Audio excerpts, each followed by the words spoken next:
Dans la précédente vidéo, nous avons vu une théorie qui nous permettrait en gros d'aller à des vitesses infiniment élevées, et surtout toujours au-dessus de la vitesse de la lumière. Le principe était tout simplement d'agir sur nous-mêmes et non sur l'espace-temps.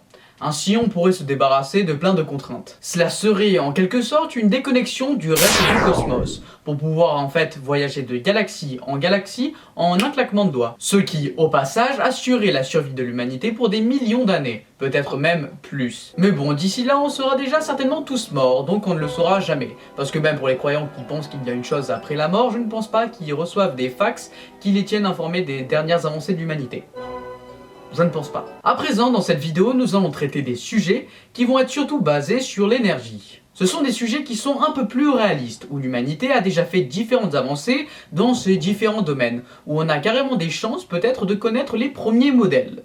Espérons-le. Et il y aura deux sujets que l'on va traiter. Vous avez d'ailleurs la possibilité de vous rendre directement dans la description de la vidéo, où vous pouvez directement sélectionner le premier ou le deuxième sujet avec le temps marqué. Donc pour vous dire à quoi ressemblent directement les deux sujets si vous voulez avancer, le premier sujet consiste à avancer dans l'espace sans devoir forcément s'arrêter pour se ravitailler en énergie. Donc pouvoir avancer indéfiniment. Le principe est simple, imaginez un coureur qui au fur et à mesure de sa course récupère l'énergie qu'il perd. Il pourra donc courir infiniment. Et ce qu'on va voir a le même principe, sauf que cette fois-ci c'est pour se déplacer dans l'espace. Et le deuxième sujet, quant à lui, consiste à résoudre le manque d'énergie. Le fait qu'il n'y ait pas assez d'énergie. C'est peut-être le sujet qui ressemble le plus à de la science-fiction. Mais c'est quand même le sujet finalement le plus réaliste, mais qui est aussi le plus cher, et surtout le plus dangereux. Nous allons donc commencer par le premier sujet. Et tout d'abord, j'aimerais vous poser une petite question. Quel est l'élément le plus abondant dans l'univers? Question qui est assez facile. Les personnes qui s'y connaissent vous diront « Ah bah c'est l'hydrogène ». Eh ben ces personnes ont totalement raison. Vous savez, l'hydrogène, l'élément numéro 1 du tableau périodique des éléments, ou autrement appelé le tableau de Mendeleïev. Bon, et ben en gros, c'est grâce à l'hydrogène qu'on pourrait avancer indéfiniment dans l'espace. Et je redis, c'est entièrement théorique. C'est donc grâce à l'hydrogène que l'on va pouvoir avancer dans l'espace avec un moteur infini. Alors attention, je ne parle pas d'énergie infinie, je sais ce que c'est que la thermodynamique. Là, je parle vraiment de moteur infini. Il y a une nuance quand même. Plus qu'une nuance, en fait, c'est totalement différent. Et ce moteur, c'est un moteur à fusion stato-réacteur. Ce moteur marcherait ainsi.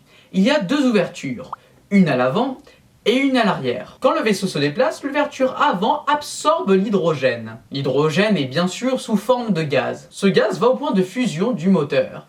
Et il sort ensuite un flux d'ions. Donc pour récapituler, l'hydrogène arrive par l'ouverture avant, ensuite le gaz va au point de fusion et il sort ensuite un flux d'ions. Pour comprendre le principe, c'est comme si vous mangez et que vous faisiez vos excréments. Vous mangez, vous faites vos excréments. Vous mangez, vous faites vos excréments. Et qu'en même temps, vous avancez. Bon, je l'accorde, c'est un très mauvais exemple, mais on comprend quand même le principe. Mais donc quand même, le principe même du moteur, c'est révolutionnaire, c'est carrément merveilleux. On pourrait donc voyager, comme je l'ai dit à plusieurs reprises, indéfiniment. Et tout ça simplement en collectant l'hydrogène naturellement présent dans l'espace. Mais hélas, pour le moment, les scientifiques n'arrivent pas à obtenir une réaction de fusion de l'hydrogène ayant une telle propulsion. Trop beau pour être vrai, c'est ce qu'on peut dire. En tout cas, peut-être que d'ici quelques années, on arrivera à le faire, ce moteur. Mais d'ici là, il faudra être patient. À présent, passons au deuxième sujet. Je tiens à préciser que nous n'allons pas parler d'énergie infinie, mais de puissance incommensurable. Certainement tout le monde a déjà entendu parler d'antimatière, mais très peu de personnes savent réellement ce que c'est. Et pourtant, le mot dit quasiment tout. Alors pourquoi, juste au début, je vous avais dit que c'était le projet le plus réaliste? De toute façon, je sais même pas pourquoi je vous pose des questions, parce que dans tous les cas, je vais vous donner la réponse. Non, par contre, le chat de Schrödinger, tu dégages, hein. Donc pourquoi j'ai dit ça? Eh ben c'est parce que l'antimatière, on en a déjà détecté.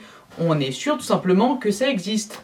Bon, pour dire tout simplement, l'antimatière, c'est en fait l'exact opposé de tout ce que l'on connaît. Par exemple, dans un anti-univers, une particule de charge positive se retrouve finalement négative. Et une charge négative devient une charge positive. Bon, vous avez compris le principe, hein. Et le plus intéressant, mais ce qui est aussi le plus inquiétant, c'est que si ces deux particules se rencontrent, elle ferait une explosion colossale. Et si on prenait un anti-univers, en quelque sorte un univers de l'autre côté du miroir, et qu'on rentrait en contact avec, on pourrait détruire par exemple une ville comme Paris et même ses alentours. Enfin, ce n'est pas pourrait, c'est cela détruirait Paris et ses alentours. Et une chose intéressante est que la conversion de l'antimatière et de la matière en énergie est absolument efficace. Cela serait en quelque sorte le réacteur final, le réacteur ultime. Mais comme d'habitude, dans la plupart des théories futuristes en quelque sorte, il y a souvent des petits problèmes qui se glissent par-ci par-là. Le problème qui advient ici n'est pas un problème de physique fondamentale. Non, c'est un problème budgétaire. Ouais. Il faut savoir que l'on peut créer des anti-atomes en laboratoire. Mais c'est très cher. Par exemple, quelques petites cuillères d'antimatière, ça ruinerait le continent américain tout entier. En sachant que simplement quelques petites cuillères d'antimatière nous suffiraient déjà pour rejoindre les étoiles les plus proches. Et par exemple, quelques grammes suffiraient simplement pour aller sur Mars. Dommage, hein. Donc voilà, vous avez vos deux théories. Donc une où c'est un moteur qui a un système assez simple mais que les scientifiques n'ont toujours pas réussi à concevoir, et un autre système où le problème c'est juste de la matière. Ou précisément, justement là, l'opposé de la matière. Juste parce que c'est cher. Et c'est dur à faire. Et pour dire, l'antimatière, ce n'est que dans le domaine des accélérateurs de particules.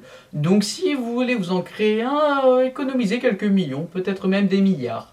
À vrai dire, je ne sais même pas si Elon Musk ou Jeff Bezos pourraient se faire un propre accélérateur de particules.